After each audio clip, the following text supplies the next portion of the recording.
Welcome students. आज हम बात करेंगे इस वीडियो में सस्टेनेबल डेवलपमेंट इन्वायरमेंट के इस पार्ट में state of India's environment. India का इन्वायरमेंट स्टेट किस तरीके से और क्या क्या मेजर प्रॉब्लम्स है इंडिया के अंदर इन्वायरमेंट की, उसके ऊपर आज हम बात करेंगे। सबसे पहले पॉइंट है लैंड डिग्रेडेशन। जो लैंड की फर्टिलिटी ख़त्म हो रही है वो सबसे बड़ा एक रीज़न है, जिसमें लॉस ऑफ वेजिटेशंस डिफॉरेस्टेशन के कारण यहाँ पे हो रहा है। वेरी इंपॉर्टेंट पॉइंट कि वेजिटेशन की मात्रा ख़त्म हो रही है, फर्टिलिटी ऑफ लैंड ख़त्म हो रहा है। किस कारण से? ज़्यादा पेड़ काटने की वजह से, प्लांट्स की जो स्पीसीज है ज़्यादातर ख़त्म करने की वजह से जो लैंड की ग्रोइंग पावर है, फर्टिलिटी है, वो धीरे धीरे ख़त्म हो रही है। फ्यूल वुड या फिर फॉडर्स जो ये है, इनका एक्सट्रैक्शन बहुत ज़्यादा लेवल पे हो रहा है, इनका एक्सेसिव यूज़ हो रहा है जो इन्वायरमेंट को हानि पहुंचा रहा है। क्योंकि डिफॉरेस्टेशन ज़्यादा जब होगा स्टेट के अंदर तो पेड़ बचेंगे नहीं, स्पीसीज़ प्लांट्स की होगी नहीं, तो इस कारण से लैंड के अंदर भी फर्टिलिटी नहीं रहेगी, वेजिटेशन ख़त्म हो जाएगा। तो सारे केसेस यहाँ हो रहे हैं।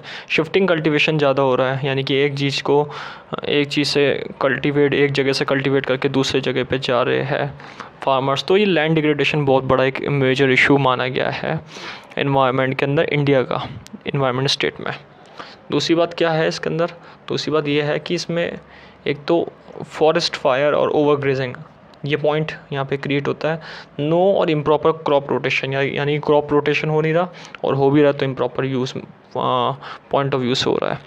ज़्यादा यूज़ करना एग्रो केमिकल्स लाइक फर्टिलाइज़र या पेस्टिसाइड्स, एक्सेसिव मात्रा में अगर केमिकल्स यूज़ करते हैं तो यहाँ पे लैंड के अंदर बहुत ज़्यादा डिग्रेडेशन आता है, लैंड का फर्टिलिटी ख़त्म हो जाती है, लैंड की जो ग्रोइंग पावर है वो यहाँ पे ख़तरे में पड़ जाती है।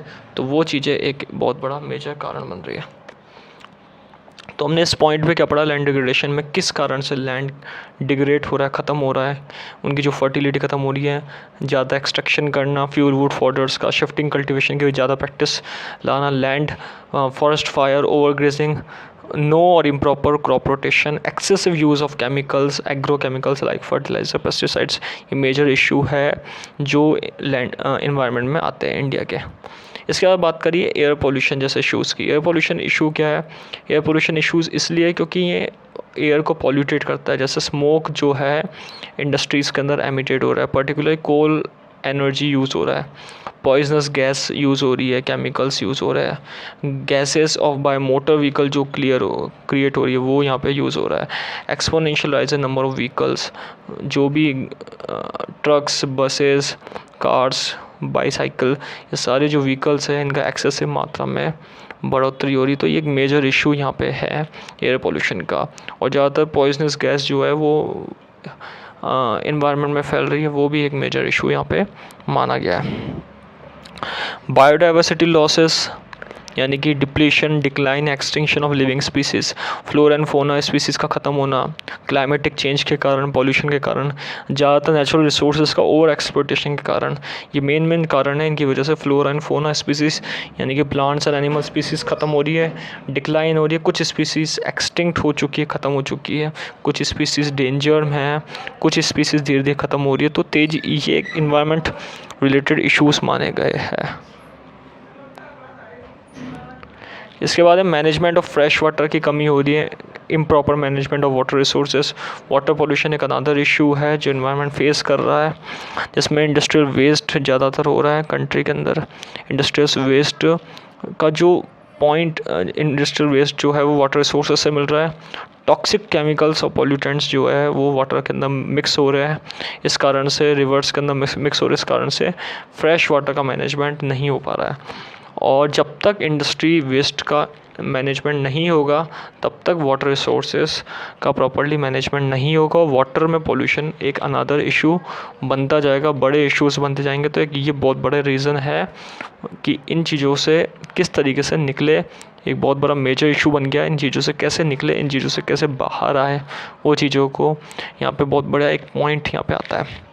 Use of chemicals and fertilizers by the farmers also adds to the water pollution, as when it rains the chemicals get mixed up with the rainwater, which then flows to rivers etcetera. एक बहुत बड़ा issue ये भी है कि chemicals का use हो रहा है, फर्टिलाइज़र का यूज़ हो रहा है, वो फार्मर्स यूज़ करते हैं अपने एग्रीकल्चर एरिया में, और जब रेन्स आती है तो एग्रीकल्चर एरिया में से जो पानी वाटर जाता है वो मिक्सअप हो रहा है रेन वाटर के साथ, और रेन वाटर के साथ मिक्सअप होकर रिवर्स करना जा रहा है। तो एक ये भी एक बहुत बड़ा इशू हो रहा है इम्प्रॉपर मैनेजमेंट का वाटर रिसोर्सेज का। तो वेस्टेज जब तक रहेगा, ज़्यादातर वेस्टेज का प्रॉपर मैनेजमेंट नहीं होगा तब तक फ्रेश वाटर का मैनेजमेंट नहीं हो पाएगा। तो एक ये बिग इशू और एक बिग चैलेंजेस है हमारे इन्वायरमेंट के अंदर। फिफ्थ पॉइंट है सॉलिड वेस्ट मैनेजमेंट।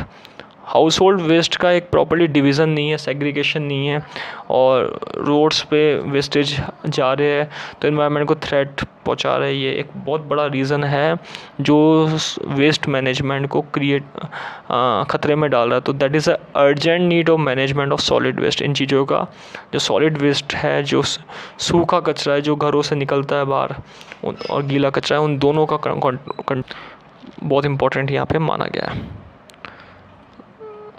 तो इस वीडियो में हमने बात करी Indian economic development, environmental system sustainable development में स्टेट ऑफ इंडिया जो है, इंडिया का मेजर इशू क्या है इन्वायरमेंट से रिलेटेड, कौन कौन से ऐसे पॉइंट हैं जो इंडिया के अंदर अभी मेजर इशू बने हुए हैं